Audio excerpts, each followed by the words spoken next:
Bagaimana kabarnya semua? Pasti sehat kan? Perkenalkan, nama saya Nasyifa dari kelas 7A.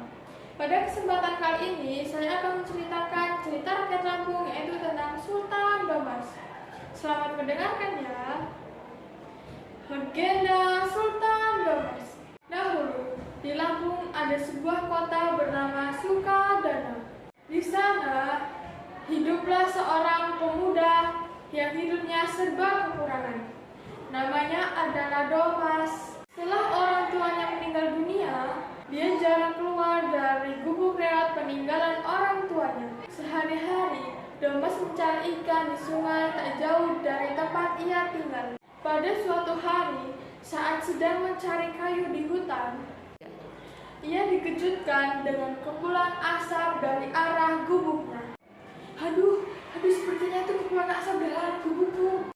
Dia sedih, hatinya sangat kecewa karena tidak memiliki tempat tinggal. Kemudian, dia memutuskan untuk tidur di bawah pohon di dekat gubuknya yang terbakar. Saat sedang tertidur pulas, dia bermimpi bertemu dengan kakek tua berjenggot putih.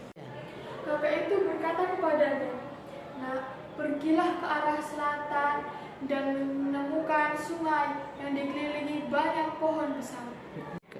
Domas berpikir dia bisa menetap dengan membuka ladang dan menanam sayur-sayuran. Setelah terbangun, Domas tergerak untuk mengikuti nasihat dari kakek tua berjenggot putih dalam mimpinya. Dengan tekad bulat, di pagi hari ia meninggalkan desanya, melakukan perjalanan yang cukup jauh menuju ke arah selatan. Setelah melakukan perjalanan yang cukup jauh, sampailah ia di tempat yang dijelaskan oleh kakek tua itu. Dia memutuskan untuk bermukim dengan berladang dan menanam sayur-sayuran. Dalam kesibukannya, dia memutuskan untuk bersemedi. Dalam bersemedianya, dia diberikan kesaktian berupa pedang dan tongkat kayu berbentuk ular. Kemudian ia dijuluki sebagai Sultan Domas. Sultan Domas dikagumi karena kesaktian dan kebaikan hatinya. Hingga banyak orang yang ingin berkunjung dan bertemu dengan Sultan Domas. Walaupun begitu, masih ada orang yang iri dengannya. Pada suatu hari, datanglah 5 orang laki-laki tak dikenal ke gubuknya. Mereka berniat jahat, tetapi Sultan Domas dibantu oleh ular raksasa dan buaya raksasa. Karena saking takutnya, mereka hanya bisa terdiam di dalam pondok Sultan Domas. Setelah Sultan Domas kembali, ia justru menjamu mereka layaknya seorang tamu. Mulut mereka terkunci, tidak bisa berkata apa-apa. Setelah Sultan Domas mengucapkan salam kepada mereka, barulah mereka bisa berbicara kembali.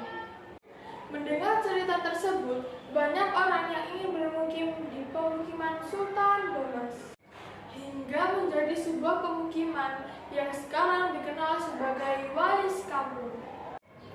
Sampai tua, Sultan Domas dihormati sebagai orang sakti dan Wais Kampung. Nah, teman-teman, nilai moral yang bisa kita ambil dari cerita tersebut adalah: 1. Jangan jadi orang pohon dendam. 2. Jangan membalas kejahatan dengan kejahatan, melainkan dengan kebaikan.